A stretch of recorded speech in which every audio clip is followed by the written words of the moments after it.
tech giants don't want you in love, they want you swiping forever. A little bit conspiratorial? Not really. The reality is that the likes of Tinder, Hinge, Bumble, whatever the rest of them are called, there is no incentive in the business plan for these apps to give you a long-term partner. There is absolutely zero incentive for the people that run these companies for you to find anything meaningful on these apps, okay? Now, it's been documented ad infinitum all over the place about how a lot of guys just aren't getting the kind of results that they would want from the dating apps anyway, right? I mean, a lot of guys come to me or they come for coaching and they will express the fact that they're not even getting matches, okay? So it's not even as if these apps, these applications are actually offering what they say on the tin to most guys anyway. Now, there are caveats to that. Obviously, there is a top percentile of guys who are getting very good results. It could also work very well if you're traveling, okay? If you're traveling, you're going to different locations, it is probably worth having the apps switched on in the background so that you can scope the place out, maybe get some people that you're talking to before you arrive. You know, if you haven't got time to spend loads of time being social when you're in the new location, then obviously the apps can be helpful. And the other thing as well is, of course, dating market value. Your value as a guy is not static, all right? Your value might be at a certain level in the country where you live, where you were born, and it might be a lot higher in a different place, you know? So, for example, if you go to Southeast Asia or Latin America, right, your dating market value might be a lot higher because you're deemed to be a shiny, bright object, and so therefore you've got, you know, there's a little bit more mystique about you, there's a little bit more pull around your avatar. Okay, fine. There's no problem with using the apps to harness that, but for the most part, if you're sitting around in suburban England, or even urban England actually, or small town America, or small town Canada, right, the apps probably aren't really working for you that well anyway. Now that's just predicated on the idea that maybe you're looking for people to meet and date casually, and maybe you are, okay, but even then you want to be effective. But if it's the case that you're looking for something serious, if it's the case that you're looking for something longer term, and I know a lot of you are, because people who reach out to me, we will always ask them, okay, so what's the end game to this? What are you actually looking for? And 9 times out of 10, they're going to say, well, you know, it would be nice to have a bit of fun and maybe date casually for a bit, but in the end, I'm looking for a nice girlfriend, I'm looking for a partner, I'm looking for someone to settle down with. And what you have to remember is that the tech giants, right, the people who own these platforms, have absolutely zero incentive for you to achieve that, because they want people swiping, they want people on the apps to continue using the apps. It kind of stands to reason, doesn't it? It's logical. If you use the apps and then 3 weeks later you meet your perfect partner and you guys ride off into the sunset together, you both cancel your subscription to the app, they're losing revenue, all right? So your end game is not the same as their end game, right? It's, you know, so I'm not saying that you can't meet the love of your life on an app. I certainly know people who are in long-term relationships, they've got married and they've met on applications. That's fine. You know, this stuff happens because, yes, I will concede that apps are the main way that people still get to know one another in 2025 going into 2026, although it has to be said that we are seeing a bit of migration away from the apps now, with Gen Z reportedly preferring to meet in real life. Okay, so that's, you know, what we're preaching here. That's apparently actually organically becoming a thing amongst Gen Z, although I'll believe it when I see it, to be quite frank, but that's what is being reported in the media anyway.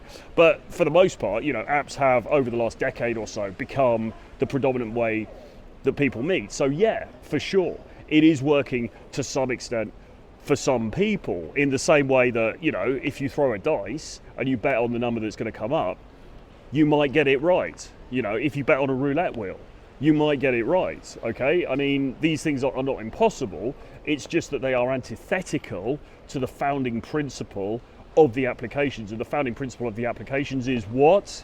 To make money, to make a profit, okay? They don't make money if you leave the app, yeah? You know, they make money while you're still on the app, while you're still searching, while you're still desperate. Again, no great conspiracy here. We're not saying that this is a deliberate piece of social engineering or a psychological operation. It's nothing like that. But come on, I mean, you know, just think about it from a capitalistic point of view. Just think about it from a business point of view. It makes zero sense for them to create an application that is going to find you the perfect partner, right? They want you coming back. It's like a drug dealer, okay? They don't want you to take one hit and then go, well, that was a nice experience. Thank you very much. I'm going to carry on with the rest of my life now. They want you hooked. They want you coming back for more and more and more. They want repeat business, okay? Every business wants repeat business, all right? So there's a fundamental disconnect between what you're looking for and what they're looking for, okay?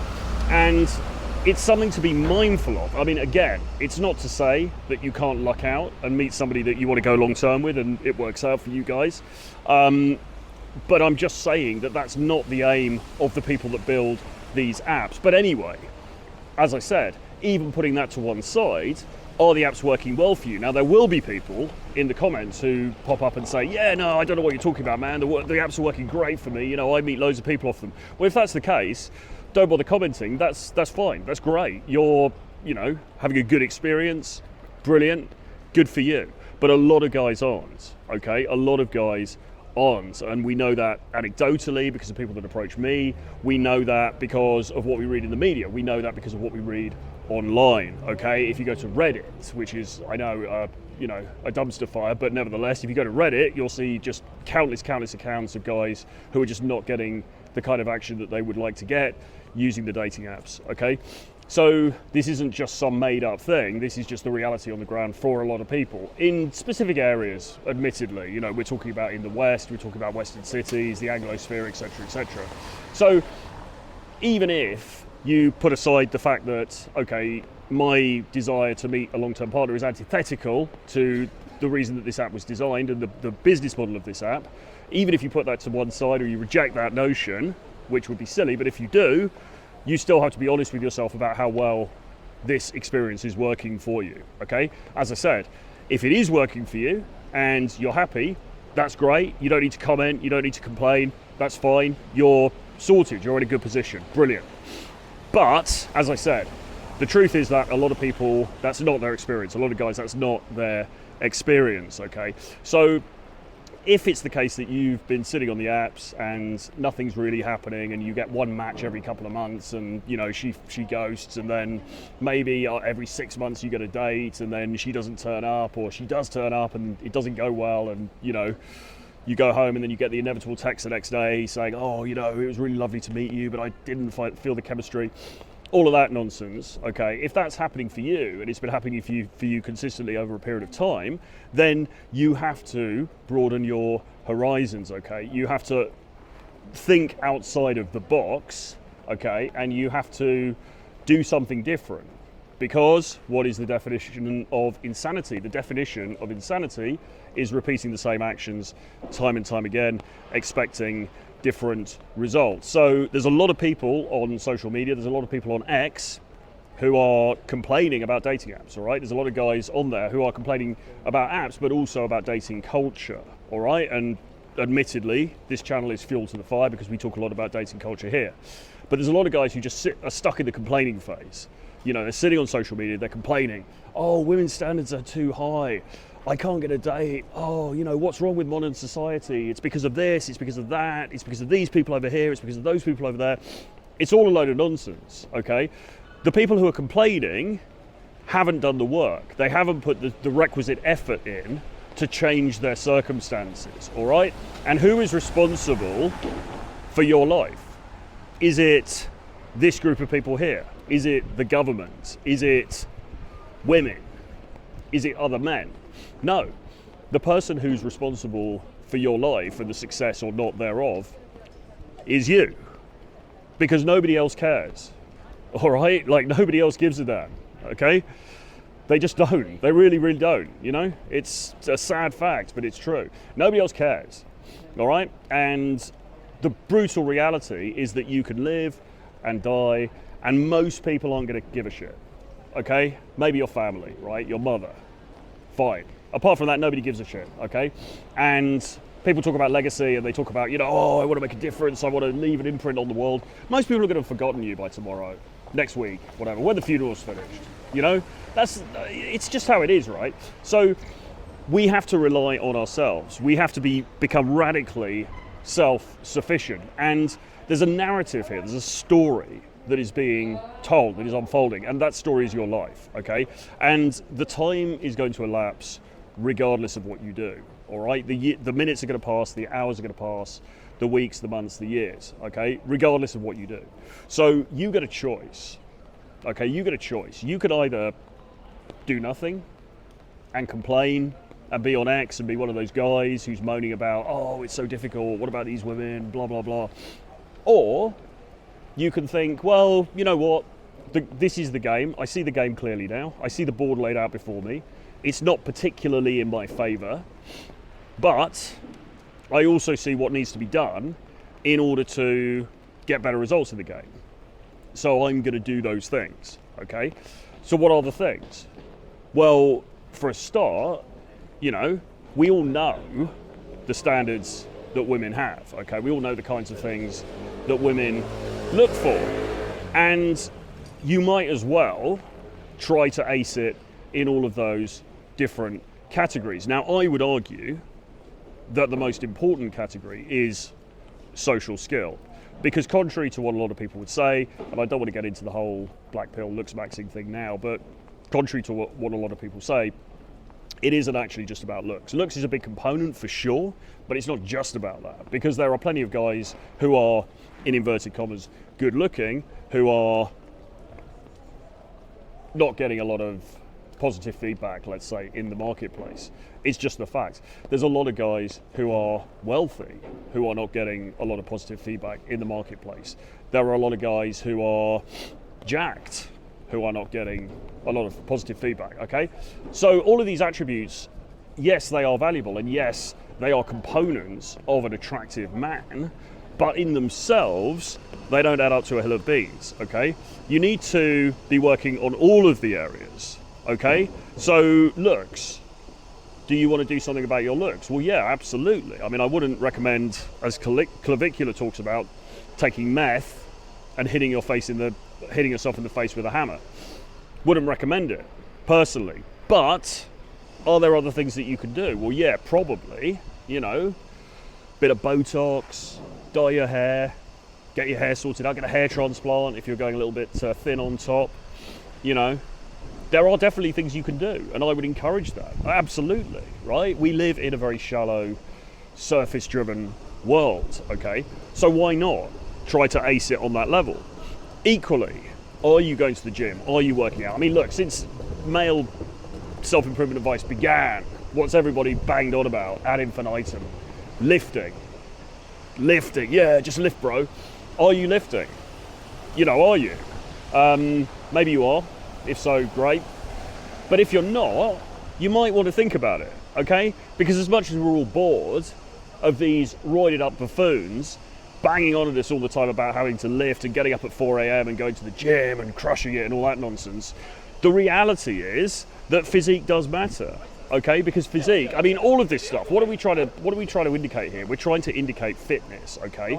We are trying to indicate that we are competent and that we are genetically of good stock, so that then the women that, you know, we are attracted to are going to think, all right, this guy looks like a good possible mate. I mean, that's kind of what it comes down to, all right? So we want to try to achieve fitness in all of these different areas. Now, I'm not saying if you are overweight and your riz isn't very good and, you know, you've got a shit haircut and you dress like crap or whatever, I'm not saying that you're going to snap your fingers and overnight become this kind of superhuman guy, this superhuman version of yourself. It's going to take time.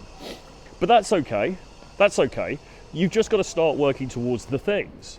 All right? You've just got to start working towards the things a little bit every day. You know, you can go to the gym every day. Okay? Now, don't want to get into, yeah, but your muscles, man, they need time to recover and all that nonsense. Yeah, of course they do different body parts, whatever. But you could go to the gym on a very regular basis, okay? Obviously splitting up the body parts that you're working on, or you can do a bit of cardio or something like that. But you know, you could be working on that aspect of yourself every day. You can get your your look sorted out, you can get your style sorted out, go and have a consultation with somebody, go get some advice, get some new clothes, get that sorted out. You can sort out your financial situation, start planning, start doing research, start thinking longer term. What am I going to do? How can I make some more money, etc., etc. If there are any looks maxing type things you want to do, getting your teeth sorted out, getting your hair sorted out, getting your skin sorted out, start looking into that, start planning for that.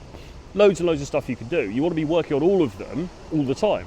But the key thing that you have to be doing is you also have to be going out and actually talking to people, okay? And the reason that you need to do that is that even if you get all the others in place, you still need to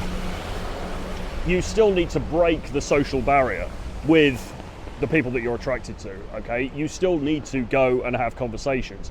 And even if the dating apps do work for you and you're meeting girls and they're coming straight over to your apartment, okay, let's say even that is the circumstance, you're still going to have to talk to them when they arrive, and you're still going to have to appear normal, but not just normal, you're going to have to appear as you presented yourself on your profile. So you're going to have to come across as quite cool, quite engaging, quite magnetic, okay? Because otherwise, she's just going to get an Uber out of there, all right? If she turns up and you turn out to be a flump, you know, and you presented yourself as like, oh yeah, I'm this like super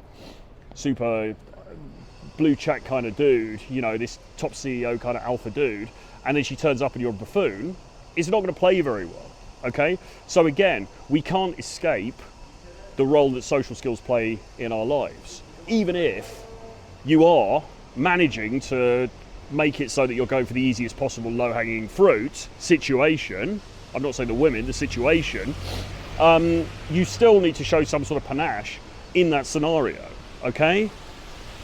Otherwise it's no good.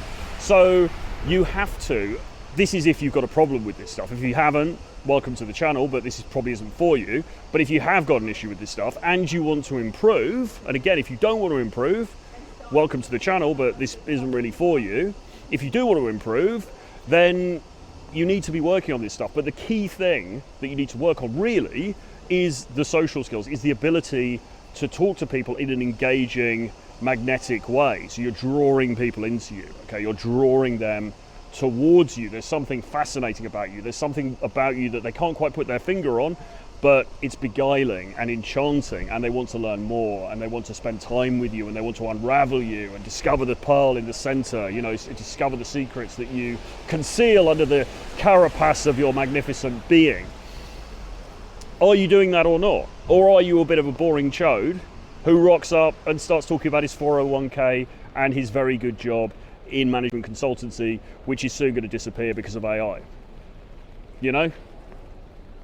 It's like, you've got to think about it. What is friction causes attraction, right? Friction and mystique are the main drivers of attraction. If you just rock up and you're very literal and, you know, you just basically give her your LinkedIn profile and some information about the colleges you attended and the subjects you majored in and stuff like that. I mean, on one level, that stuff might be attractive because, yeah, she wants somebody who's well educated, she wants somebody who went to a good school, she wants somebody who's got a decent job, but they're not very arousing, all right? Let's be honest, they're not very arousing, okay? They might be attractive in a sort of superficial, societally approved way. Maybe she'll even marry you. But is she going to be that into you? And how long is that marriage going to last for? Okay, so we have to start thinking about how we're presenting ourselves in a wider meta way, okay? Yes, this is a value exchange. Yes, this is about, okay, what do I bring to the table? What does she bring to the table? Can we meet in the middle? Fine. But there has to be a bit of magic to it as well, okay? And the guys that are not bringing the magic to the table are losing out, quite frankly, in 2026, because things are only getting harder, okay? Things are getting harder, things are getting more competitive. I'm going to do an episode soon, or some episodes soon, talking more about AI and the effect that that's having on the dating marketplace, but spoiler alert, it isn't good, okay? So all of the